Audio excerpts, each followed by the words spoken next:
1975 भारताचा पहिला उपग्रह आर्यभट जो पूर्णपणे भारतीय बनावटीचा होता. या उपग्रह सोडण्यामध्ये जे भारतातले एकूण 40 शास्त्रज्ञ होते त्याच्यापैकी एक लातूर जिल्ह्यातले भाऊसाहेब हाके पाटील हे सुद्धा त्या शास्त्रज्ञ होते. आणि आता आर्यभट या उपग्रहाला अंतराळात सोडून आता 50 वर्ष ही एप्रिल 2025 पूर्ण होत आहेत. आणि त्यानिमित्तानं एक त्या सगळ्या शास्त्रज्ञांचं गेट टुगेदर हे बेंगलोर इथे आयोजित करण्यात आलेलं आहे. तो अनुभव कसा होता याविषयी अधिक माहिती देण्यासाठी आपल्यासोबत प्रत्यक्ष सहभाग घेतलेले भाऊसाहेब हाके पाटील आपल्यासोबत आहेत. सर, आपलं न्यूज 18 लोकमतमध्ये स्वागत. सर, मला सांगा कशा पद्धतीची ही मोहीम होती आणि कसा तो पूर्ण एक्सपिरियन्स होता, थोडक्यात या मोहिमेविषयी सांगा. हा भारतीय सॅटेलाईटचा प्रोजेक्ट बेंगलोर इथं सुरू केला. तो प्रोजेक्ट सुरुवातीला ISSP Indo Soviet satellite project नावाने सुरू झाला. त्यांचे प्रोजेक्ट डायरेक्टर प्रोफेसर UR राव होते आणि त्यांनी एक टीम सर्व अहमदाबाद, श्रीहरिकोटा आणि त्रिवेंद्रम इथून सगळे एक्सपर्ट टीम केली होती आणि नवीन इंजिनियर्सची त्यांनी भरती केली होती. आणि योगायोगाने मी 1972ला इंजिनियर झालो आणि 1973ला त्या सॅटेलाईट प्रोजेक्टसाठी माझं निवड झाली. तुमची इंजिनिअरिंगची ब्रांच कोणती होती, कुठे इंजिनिअरिंग झालं आणि तुमची निवड कशी झाली इथपासून सांगा सर. माझं शिक्षण सुरुवातीला अंबाजोगाई येथे झालं, योगेश्वरी नूतन विद्यालय. मग तिथून मी औरंगाबादला 1 वर्ष इंजिनिअरिंग केलं. मग तिथून मला इलेक्ट्रॉनिक्स ब्रँचसाठी पुण्याला म्हणजे मिळाली मला. आणि पुण्याला इलेक्ट्रॉनिक्स अँड टेलिकम्युनिकेशन ब्रँचमध्ये मी शिक्षण घेतलं 1972. त्याच्यामध्ये इलेक्टिव्ह म्हणून स्पेस कम्युनिकेशन हा विषय घेतला होता आणि फर्स्ट क्लास विथ डिस्टिंक्शनमध्ये मी पास झालो. आणि निवड कशी झाली? मग त्याचे निवड बेंगलोरला त्यावेळेस इस्रोची ॲडव्हर्टाईज आली होती आणि इंडियन इन्स्टिट्यूट ऑफ सायन्सेसमध्ये इंटरव्ह्यू झाला आणि त्यावेळेस 30-40 लोक ते भारतातून निवडण्यात आले. त्याच्यात माझी निवड झाली, हे माझे भाग्य समजतो. या आर्यभट्टचा कसा आपल्या देशाला उपयोग झाला आणि ही पूर्णपणे भारतीय बनावटीचा असताना मग रशियातला तुम्ही कसं काय केलं त्याच्याविषयी सांगा. हा जो उपग्रह होता तो म्हणजे त्यावेळेसचे जे फोर फादर होते इंडियन स्पेसचे डॉक्टर साराभाई, त्यांनी असं हे केलं होतं किंवा स्पेसमध्ये सुद्धा आपण भारतानं पुढे यायला पाहिजे. आणि त्याचे अगणित फायदे आहेत की जे आता आपण पाहतो. आपण जे सॅटेलाईट पाहतो ज्याच्यामुळे आपल्याला कम्युनिकेशन, TV मिळतं, सगळे हे मिळतात. रिमोट सेन्सिंग सॅटेलाईट्स आहेत, नॅचरल जे रिसोर्सेस आहेत त्याची आपल्याला सर्वे करता येतो, वेदर फोरकास्टिंग करता येते आणि याचे अगणित फायदे आहेत. तसंच बॉर्डरवर आपला सर्वे असतो त्यामुळं मिलिटरीलासुद्धा त्याचा खूप फायदा होतो. मिलिटरीचे मॅप्स मिळतात, सगळं मिळतं आणि याचे अगणित फायदे आहेत. आता सर्वात मोठा फायदा म्हणजे मोबाईल आहे. मोबाईलशिवाय कुठलंही जे आयुष्य आपलं आता जगणं अवघड झालेलं आहे.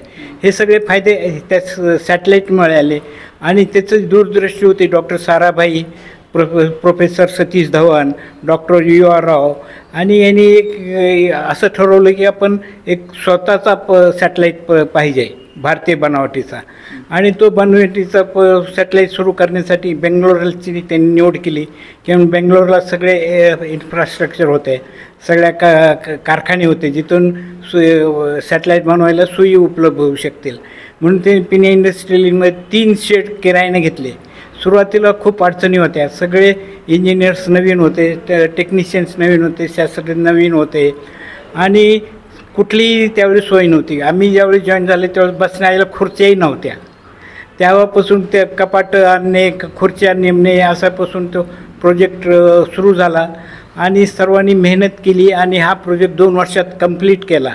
1973ला ती सुरुवात झाली आणि 1975 एप्रिलला तो सॅटेलाईट सोडला. रशियामधून सोडण्याचा आपल्याकडे सॅटेलाईट होतं पण त्यावेळेस आपल्याकडे रॉकेट नव्हते की जे त्या उंचीवर नेऊन सॅटेलाईट ठेवतील त्या ऑर्बिटमध्ये. तर रशियाच्याच रॉकेटने आपण रशियन कॉस्मोड्रोम इथून तो आपला भारतीय बनावटीचा सॅटेलाईट सोडला. मग त्याचे ग्राउंड स्टेशन्स होते. त्याचं पहिलं ग्राउंड स्टेशन बेअर्सलेक म्हणून मॉस्कोपासून 30 किलोमीटरवर होता. दुसरं ग्राउंड स्टेशन श्रीहरिकोटाला होतं आणि एक ग्राउंड स्टेशन अहमदाबादला होता ट्रॅकिंगचं. एक ग्राउंड स्टेशन कार निकोबार बेट ते ग्राउंड स्टेशन मीच उभा केलं होतं कार निकोबार बेटचं.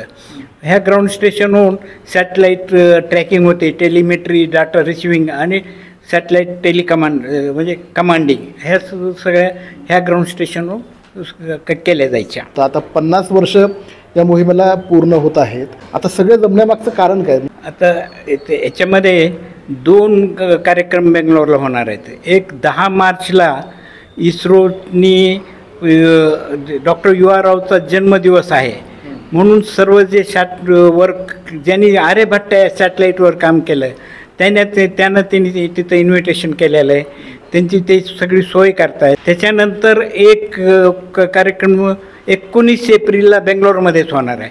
तो स्वतःच ज्या लोकांनी त्याच्यामध्ये भाग घेतला ते स्वतः कॉन्ट्रीब्युशन करून तो एक 19 एप्रिलला एक मोठा कार्यक्रम होणार आहे. असे 2 कार्यक्रम बेंगलोरला होणार आहेत आणि दोन्ही कार्यक्रमाला मी जाणार आहे. इस्रो म्हणजे इंडियन स्पेस रिसर्च ऑर्गनायझेशन ही आपल्या देशाची अंतराळ संशोधन करणारी आहे संस्था. तर या संस्थेमध्ये APJ अब्दुल कलाम यांच्यासोबतसुद्धा हाके सरांनी त्यांच्यासोबत काम केलेलं आहे. APJ अब्दुल कलाम यांच्यासोबतचा तुमचा अनुभव सांगा. त्यांच्यासोबतही तुम्ही काम केलेलं आहे. ते त्यावेळेस कुठल्या सेक्शनला होते? त्यावेळेस तर काम करत असताना असं वाटलं का ते देशाचे राष्ट्रपती होतील, मिसाईल मॅन होतील? काय म्हणजे एकूण काय आठवण येते? याच्यामध्ये 2 गोष्टी आहेत. एक आम्ही जे काम करीत होतो ते सॅटेलाईटवर काम करत होतो आणि APJ अब्दुल कलाम होते ते रॉकेट्स होते, मिसाईल मॅन. ते त्रिवेंद्रमला ते मिसाईल मॅन म्हणजे ते रॉकेट डेव्हलपमेंट त्रिवेंद्रमचं होतं. पण आमच्या कॉमन बैठका असायच्या कारण ते इंटिग्रेशन म्हणून आणि सोबत असायचे. आणि मेजर प्रोजेक्टला समजा आता सॅटेलाईट जर रशियामधून सोडायचा तर सगळे ते मिळून तिथं असायचे. किंवा श्रीहरिकोटाला जाऊन सॅटेलाईट टेस्टिंग असायचं, हेलिकॉप्टरनं सॅटेलाईटवर न्यायचा आणि सगळ्या सिस्टीम टेस्ट करायच्या. त्या प्रोजेक्टला पण ते असायचे. आर्यभट्टचा जो आपला उपग्रह आहे, सॅटेलाईट आहे, ते आपण ज्यावेळेस सोडलं त्याच्यानंतर काय रिॲक्शन्स होत्या? हा जो सॅटेलाईट आहे तो 19 एप्रिलला सोडला. तर 19 एप्रिलला सकाळी आम्ही मॉस्को हॉटेलमध्ये राहत होतो. तिथून सकाळी लवकरच आम्ही ग्राउंड स्टेशनवर गेलो, बेर्सले ग्राउंड स्टेशनला. मी ते ट्रान्समीटर साईडला असल्यामुळं माझं ट्रान्समीटरची जी खोली होती ती मेन बिल्डिंग्सपासून साधारण अर्धा किलोमीटर आत जंगलामध्ये होती. तर मग ते मी जाऊन तिथं अगोदर तर रूममध्ये गेले, तिथं रूम हीटर चालू केले कारण तिथं खूप थंडी होती. रूम हीटर चालू करून ट्रान्समीटर वगैरे चालू केले. म्हणजे आता जे मला आठवते 50 वर्षानंतर कारण बऱ्याचशा मायनर गोष्टी मी सगळं विसरून गेलो असेल. मग चालू केलं आणि नंतर मॉस्कोहून आम्हाला सिग्नल आहे रॉकेट टेक ऑफ केलं आहे. रॉकेट सॅटेलाईट घेऊन वर गेला. नंतर अर्धा तास सगळीकडे शांतता होते की नेमकं काय होईल कारण रॉकेट फेल होईल, सॅटेलाईट सिस्टम्स काम करणार नाहीत, काही होऊ शकतं ना अंतराळात. आणि त्याला वर फेल्युअर झालं तर तो फेल्युअर असतो, त्याला काही रिपेअर नसतं. तर त्यामुळं परत शून्यापासून सुरू करावं लागतं. परत शून्यापासून दुसरं सुरू करावं लागतं. त्याच्या रिडंडन्सी असे रिटेक काही झाले होते का? म्हणजे त्याच्यापूर्वी 19 एप्रिलला जर सक्सेस झालाच त्याच्यापूर्वी काही फेल्युअर झाले होते आर्यभट्टचे? आर्यभट्ट नाही, पहिला सॅटेलाईट होता ना. पहिलंच होतं. आर्यभट्ट फेल्युअरपेक्षा रॉकेट त्यांचं रॉकेटही फेल्युअर होऊ शकतं ना. वर घेऊन जाणार रॉकेट तेही फेल्युअर होऊ शकतं ना. तर त्यामुळं त्यांचं पण रिलायबल असल्यामुळं, रशियनचे रॉकेट रिलायबल असल्यामुळं त्यांनी ते आपला आर्यभट्ट अर्ध्या तासानंतर आमचा जो ग्राउंड स्टेशनचा इन्चार्ज होता रशियामधले तो ओरडला 10 सिग्नल म्हणजे आपल्याला सिग्नल मिळाला. आणि अशा पद्धतीने भारतानं अंतराळ संशोधनामध्ये खूप मोठी भरारी घेतली. आता आपण पाहतो की भारत हा जगामध्ये 3ऱ्या ते 4थ्या क्रमांकावर जाऊन पोहोचलेला आहे. आपण आता स्वतःचे आपले रॉकेट्स आहेत, आपण पोलार रॉकेट्स आहेत, जिओ स्टेशनरी सॅटेलाईट सोडण्याचे JSLV आपल्याकडे रॉकेट्स आहेत आणि अतिशय वेगाने भारताने प्रगती केलेली आहे. आम्ही सुरुवातीला काम केलं आहे आणि जो पाया रचला तो पाया एवढा मजबूत आहे की त्याचं तुमची बिल्डिंग चांगली उभा राहते. भारताचं उपग्रह होतं त्याचं नाव आर्यभट्टसुद्धा इंदिरा गांधींनी सुचवलेलं आहे. आणि मग तिथं आम्ही गेलो त्यावेळेस DP धर म्हणून एम्बसीचे ॲम्बॅसिडर होते रशियामध्ये. तो खूप चांगला माणूस होता आणि आम्हाला रशियामध्ये त्यावेळेस इंडियन खायला काहीच मिळायचं नाही.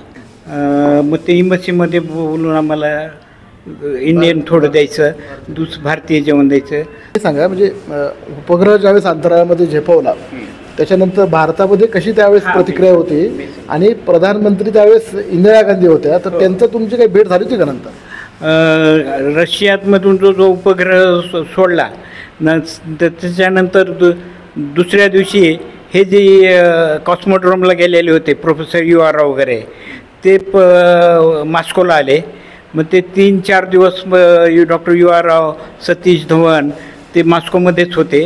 कारण सुरुवातीला इमर्जन्सी पिरियड असतो, सॅटेलाईटच्या कोणती सिस्टीम काम करते, कुठली सिस्टीम काम करत नाही, पॉवर सिस्टीममध्ये प्रॉब्लेम होते, टेप रेकॉर्डर ऑफ होत नव्हते, हे सगळे सिस्टीम होत्या. आणि हळूहळू ते मग आणि त्याच्यावर आपले एक्सरे पेलोड होता, कॉस्मिक रे पेलोड होते, ह्याचा डाटा रिसिव्हिंग होता.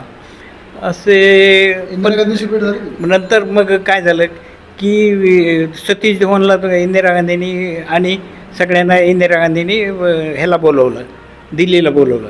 पण मी आणि प्रदीप शिंदे आम्ही 1 महिना मागे मॉस्कोमध्ये राहिलो. आम्ही तिथे ग्राउंड स्टेशनमध्ये काम करत होतो. तर आम्ही सर्वाबरोबर काय दिल्लीला भारतात आलो नाही, आम्ही 1 महिना उशीर आलो. पण देशभरामध्ये खूप कौतुकाचा आनंद असा होता. हां, त्यावेळेस आम्हाला ते बातम्या वाचायला मिळायचं आहे आणि त्या बातम्या खूप चांगल्या उत्साहवर्धक होत्या. तर ज्यांनी शून्याचा शोध लावला असे आर्यभट्ट, त्यांच्या नावावर भारताचा पहिला सॅटेलाईट 1975ला लॉन्च झाला. त्याच्यानंतर अनेक सॅटेलाईट गेले. सॅटेलाईटची खूप मोठी क्रांती देशामध्ये झाली आणि त्यामुळेच आता इलेक्ट्रॉनिक माध्यम, आता तुम्ही सर्व जे प्रेक्षक बघत आहात हे सगळं इलेक्ट्रॉनिक माध्यमसुद्धा सॅटेलाईटमुळंच नंतरच्या काळामध्ये शक्य झालेलं आहे. हां, हे सगळं सुरुवात पायाची दगड आम्ही आहोत. आम्ही पाया मजबूत रचला आणि त्यावरच्या माझे सहकारी आणि ज्यांनी जे रात्रंदिवस काम करून ते एक प्रोजेक्ट चांगला सॅटेलाईट बनवला. सगळ्या सिस्टीम्स त्यावेळेस नवीन असल्या तरी त्या डेव्हलप करून टेस्ट करून त्या सगळ्या कसोटीवर उतरल्या आणि त्यामुळे प्रगत तंत्रज्ञान नसताना हे सगळ्यावर तुम्ही मात करून त्यावेळेस कुठलंही प्रगत तंत्रज्ञान नसतानासुद्धा ते सगळं त्यावेळेसचे आमचे जे सिनियर्स होते त्यांच्या गाईडन्समुळंच आम्ही हे सक्सेस करू शकलो. हे आम्ही त्यांचे आभारी आहोत आणि सगळ्या देशवासियांनी खूप मोठा उत्साह दाखवला, त्यांचेही आम्ही आभारी आहोत. तर निश्चितच हे होते लातूर जिल्ह्यातले पहिले शास्त्रज्ञ ज्यांनी आर्यभट्ट या उपग्रहामध्ये ज्यांनी सहभाग नोंदवला अशा शास्त्रज्ञापैकी एक. कारण 50 वर्षानंतर आर्यभट्टच्या मोहिमेमधले सर्व सहकारी हे एकत्र बेंगलोरमध्ये जमणार आहेत आणि त्यांचं गेट टुगेदर त्या ठिकाणी होणार आहे. निश्चितच 50 वर्षानंतरसुद्धा हा आपल्या सर्वांसाठीच खूप मोठा आनंदाचा आणि अभिमानाचा क्षण असणार आहे. शशिकांत पाटील, न्यूज 18 लोकमत, लातूर.